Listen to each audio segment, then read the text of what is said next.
Good morning everyone, welcome to the online study. आज के इस लेक्चर पे हम पढ़ेंगे strain energy due to torsion. Torsion की वजह से strain energy in the shaft. Torsion means twisting of a structural member when it is loaded by the couple that produces rotation about the longitudinal axis. Torsion का मतलब क्या है? Twisting of a structural member when it is loaded by a couple that produces the rotation। ठीक है, इसमें क्या हो रहा है? रोटेशन हो रहा है। जैसे इस फिगर से आप देख सकते हैं, 3 डायमेंशंस यहाँ पे मेंशन है, Z axis, Y axis, X axis. ठीक है, इस पे जब हमारा टॉर्क लगता है या कपल लगता है तो उसकी वजह से जो फाइबर हैं वो लॉन्गिट्यूडनल एक्सिस के अबाउट क्या होते हैं? रोटेट होते हैं। Torsion causes rotation of all the fibre about the longitudinal oblique polar axis। torsion causes the rotation of all the fiber about the longitudinal axis. If no shear force and no bending moment is present in a structural member, then it will be a case of pure torsion। अगर shear force नहीं है, that means shear stress नहीं है, bending moment नहीं है, तो ये pure torsion का केस है। For the pure torsion, shaft is prismatic। तो शाफ्ट क्या होना चाहिए? प्रिज्मेटिक होना चाहिए। If torque applied in a non circular section, अगर जैसे ये क्या सर्कुलर सेक्शन है, अगर ये क्या हो, रेक्टेंगल हो, ठीक है, या स्क्वायर हो, नॉन सर्कुलर सेक्शन हो, तो वहाँ पे वार्पिंग क्या होता है? जनरेट हो जाता है। ठीक है, warping will occur in the section. तो कुछ एजम्पशंस हैं for the torsion. A plane section before twisting remains the plane after twisting. जो प्लेन सेक्शन है, जैसे ये है सर्कुलर सेक्शन के केस में, जैसे ये क्या प्लेन सेक्शन है, ठीक है, यहाँ पे प्लेन है, तो बिफोर द ट्विस्टिंग सेक्शन क्या होगा? प्लेन रहेगा, और आफ्टर ट्विस्टिंग ये जो सेक्शन है ये भी क्या होगा? प्लेन रहेगा। ठीक है, ये एजम्पशन है। A plane section before twisting remains plane after twisting. तो यहाँ पे क्या है? कपल ऐसे एक्ट कर रहा है। ठीक है, consider circular shaft of length L, radius R, subjected to a torque T at one end। ठीक है, सर्कुलर शाफ्ट है, एक एंड तो फ्री है, दूसरा क्या है? फिक्स कर रखा है। ठीक है, consider a circular shaft of length L, radius R, subjected to a torque T at one end। Under the action of the torque, one end of the shaft rotates with respect to the fixed end by an angle of d phi। जो एक and है, ठीक है, वो rotate हो रहा है दूसरे के respective by an angle of d phi. D phi is the angle of rotation. Hence the strain energy stored in the shaft is U equal to half into T into phi. जो d U है, ठीक है, this is equal to half of T into d five.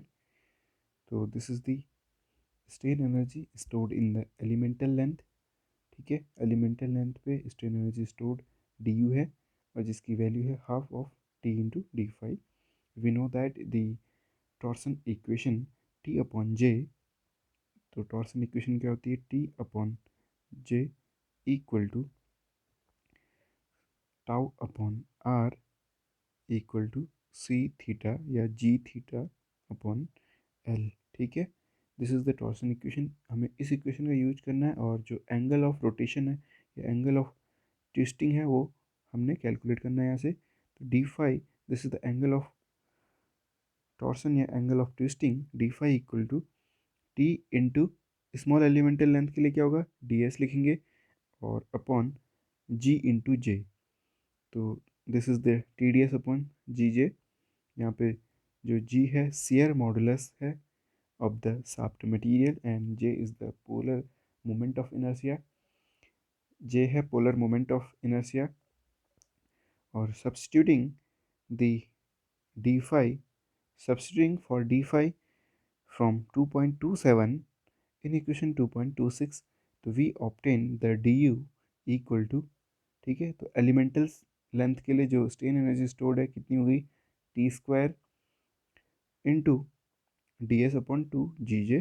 ठीक है, d s क्या elemental length हो गया, T क्या टॉर्क जो अप्लाइड है, जी क्या है? मॉडुलस ऑफ शेयर मॉडुलस, और ये क्या आपका? Polar moment of inertia. तो ये तो एलिमेंटल लेंथ के लिए स्ट्रेन एनर्जी स्टोर थी। अगर हमें पूरी शाफ्ट के लिए करना हो, पूरे लेंथ के लिए कैलकुलेट करना हो, तो we are integrating above equation। The total strain energy stored in the beam may be obtained by integrating the above equation.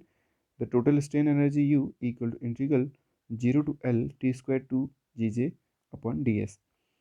Hence the elastic strain energy stored in a member of length s, ठीक है, it may be curved or straight due to the axial force, bending moment, shear force and torsion, ठीक है, वो सब यहाँ पे summarise करेंगे। तो U जो है क्या था, strain energy due to the torsion, ठीक है, टॉर्सन की वजह से जो स्ट्रेन एनर्जी है उसको हम इस तरीके से कैलकुलेट कर सकते हैं।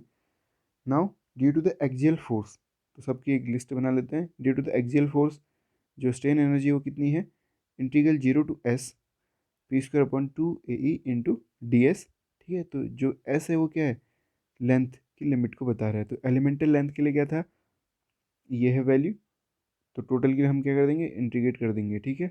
नाउ फॉर बेंडिंग, बेंडिंग की वजह से क्या है, integration 0 to S M square upon 2 E I into D S, ठीक है, M square upon 2 E I into D S.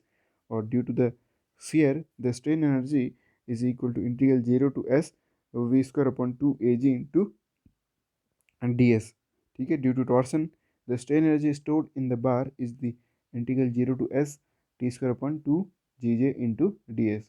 तो एक्सियल फोर्स, बेंडिंग मोमेंट हो गया, शेयर की वजह से हो गया, टॉर्सन की वजह से हो गया, ठीक है। तो चारों की वजह से जो है हमने स्ट्रेन एनर्जी कैलकुलेट कर दी for the different cross section of the beam, ठीक है।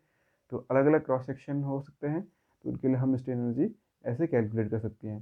तो स्ट्रेन एनर्जी का यूज करके हमें फिर डिफ्लेक्शन फाइंड करना है, ठीक है, वो हम आगे डिस्कस करेंगे।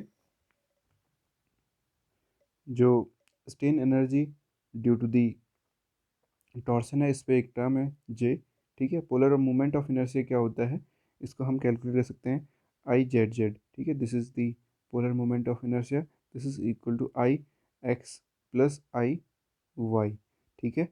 तो moment of inertia about the X axis plus moment of inertia about the Y axis. तो फॉर द सर्कुलर शाफ्ट हम कैसे कैलकुलेट करेंगे जे, तो पाई बाई 64 डी की पावर 4 प्लस, ठीक है, ये तो था एक्स एक्सिस के about. Similarly for Y axis same value है पाई बाई 64, ठीक है, डी की पावर 4, ठीक है। इसको सॉल्व करा तो ये वैल्यू मिलेगी पाई बाई 32 डी की power 4, this is the value of the polar moment of inertia, ठीक है। तो जो हमारा जेड एक्सिस के अबाउट जो मोमेंट ऑफ इनर्शिया है वही क्या है, पोलर मोमेंट ऑफ इनर्शिया है। तो इसको हम ऐसे कैलकुलेट करते हैं। और जो क्या है मॉडुलस ऑफ रिजिडिटी या फिर इसको शेयर मॉडुलस कहते हैं, इसको हम ऐसे कैलकुलेट कर सकते हैं। So this is the end of the video, thank you.